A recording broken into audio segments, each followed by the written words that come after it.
अशोक श्रीवास्तव जी के लिए मैं शुरुआत में दो पंक्तियां नज़र करना चाहता हूँ।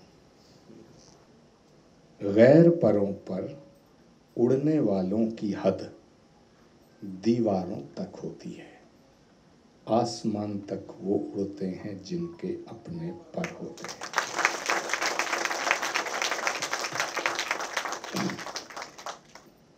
ये खान मार्केट दिल्ली वाली है। फिर मैंने सोचा कि कुछ मैं लिख दूं और उसका मतलब गलत लग जाए, ये भी ठीक नहीं होगा। फिर मैंने और थोड़ा सा मनन किया। फिर मैंने सोचा कि अगर ये यही खान मार्केट है तो इसको गैंग क्यों लिखा गया। फिर मैंने सोचा कि अगर ये वाकई गैंग है तो इसका बॉस तो कोई होगा। तो मैंने उनके उस ट्वीट पे लिखा कि भाई ये अगर गैंग है तो इसका बॉस भी कोई होगा, बॉस कौन है। तो अशोक जी ने कहा कि आपसे बेहतर कौन जानता, मेरा सवाल मेरे ही गले में डाल दिया। अब मैं इस सवाल को आप सबके सामने छोड़ करके जाऊंगा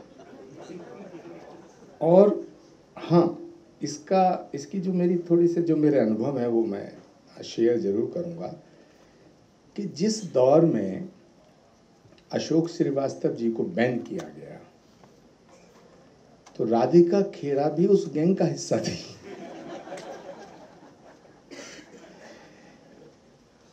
अब ये मुझे नहीं पता कि वो मन से थी या मजबूरी में थी, क्योंकि जब ये बैन लगा तो मैंने कांग्रेस के बड़े नेताओं से कहा कि ये फैसला क्यों किया है, मुझे लगता है ये ठीक नहीं है।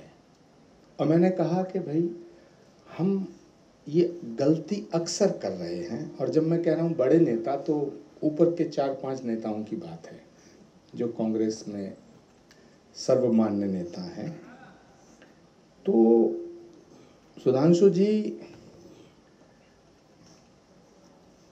इनकलाब अखबार के नेशनल एडिटर रहे हैं, मुमताज़ साहब मुझे दिखाई दिए हैं। भाई एक कुर्सी जरूर आसन ग्रहण करने को दे दीजिएगा। मुमताज़ भाई का जरा स्वागत करिए भाई तालियों से।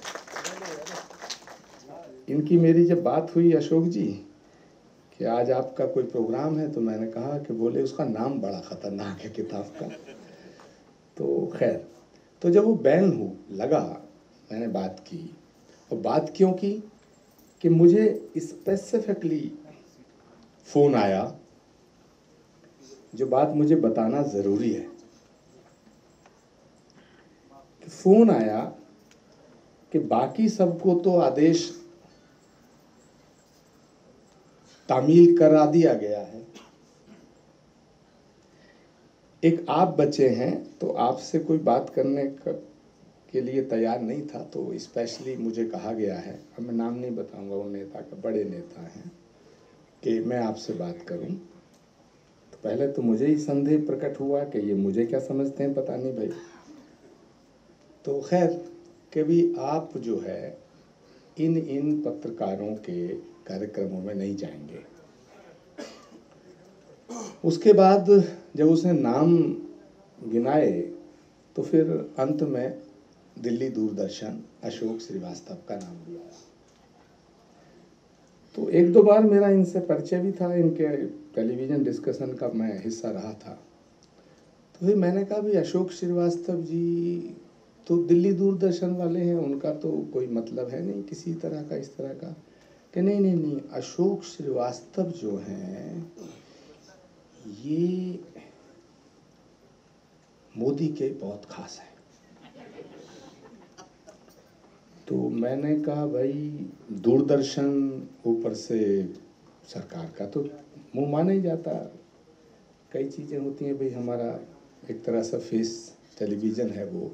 तो मैंने कहा वो प्राइम मिनिस्टर हैं, मोदी प्राइम मिनिस्टर हैं, तो प्राइम मिनिस्टर की बात सरकार की बात भी करते होंगे, लेकिन हमारी भी बात करते हैं। कि नहीं साहब आप इसमें बहस ना करिएगा, और हमारा निवेदन है क्योंकि किसी तानाशाह की गोदी में बैठने वाले पत्रकारों को हमने बैन किया है। तो मैंने कहा कि भाई ठीक है, मैं सोचूंगा, अभी वादा नहीं करता। अब मैं आपसे आपके सामने ये बात कहना चाहता हूँ कि तानाशाह का आदमी यदि तानाशाह के विरोधियों को बुला करके अपनी बात रखने का मौका दे रहा है तो वो तानाशाह है, या जो अकारण अपने लोगों को फरमान जारी करके बैन कर रहा है वो तानाशाह है। फिर इस बात को लेके जब चर्चा हुई तो हम लोग भी हैं, हमने कहा यार अब ऐसा कैसे, क्या किया जाए। तो हमने फिर अशोक श्रीवास्तव जी को खुद फ़ोन किया एक दिन। हमने कहा कि भाई आप हमें बुलाते नहीं हैं, कि नहीं साहब आप आते नहीं हैं। तो हमने सोचा, कुछ इरादा किया, हमने कहा भी आप कुछ करिएगा, हम आएंगे आपके यहाँ एक दिन। कि देखिएगा, इन्होंने मेरा पक्ष लेते हुए कहा, मेरा हित सोचते हुए कहा कि आप आएंगे मुझे तो बहुत अच्छा लगेगा, लेकिन क्योंकि आप कांग्रेस पार्टी से बहुत क्लोजली जुड़े हैं और देश के गृह मंत्री राजनाथ सिंह जी के खिलाफ चुनाव लड़ चुके हैं और आदरणीय प्रियंका गांधी जी के राजनीतिक सलाहकार के रूप में भी हैं, तो कहीं आपके खिलाफ बात ना चली जाए, बीजेपी में आपकी बात हो गई हो तब यहाँ आना ठीक है।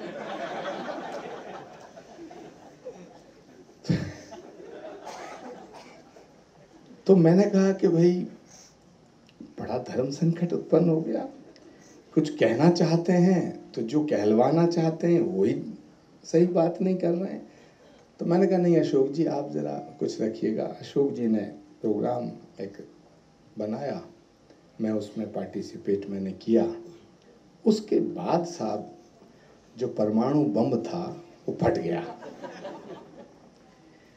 तो मैं जानता था कि जब मैं टेलीविज़न पे जाऊंगा उससे पहले मेरे कार्यालय से हमारे जो बच्चे लोग हैं वो ट्वीट करके बता देते हैं जी गुरुजी आज वहाँ रहेंगे, आचार्य जी वहाँ रहेंगे। तो मैंने उसको कहा भाई तू इसको सार्वजनिक कर दे, और मैंने अपना फ़ोन साइलेंट पे कर लिया। उसमें बहुत कॉल थे, राधिका के दफ्तर के बहुत कॉल थे। अब मैं इस बात को कतई नहीं छुपाना चाहता कि मैं जिनका सलाहकार था उनका भी फ़ोन था। तो मैंने पूछा कि ये फैसला जो लिया गया है ये फैसला ठीक नहीं है, ये तो एक अलग बात है, लेकिन जब हम कहते हैं कि साहब तानाशाही, मोदी तानाशाह है, अरे भाई रोज विपक्ष के नेता बिना मुंह धोए सुबह उठ के मोदी को गाली देते हैं और पूरे देश में देकर के फिर सुरक्षित घर लौट आते हैं, तो मोदी तानाशाह कैसे हो गया? अगर तानाशाह होता मोदी तो तुम पूरे देश में मोदी को रोज गाली दे सकते थे, और आज से नहीं दे रहे हैं, आज से नहीं दे रहे हैं। 10 साल तो हो गया प्रधानमंत्री के पद पर रहते हुए, उससे पहले के जो 15 साल हैं तब से दे रहे हैं।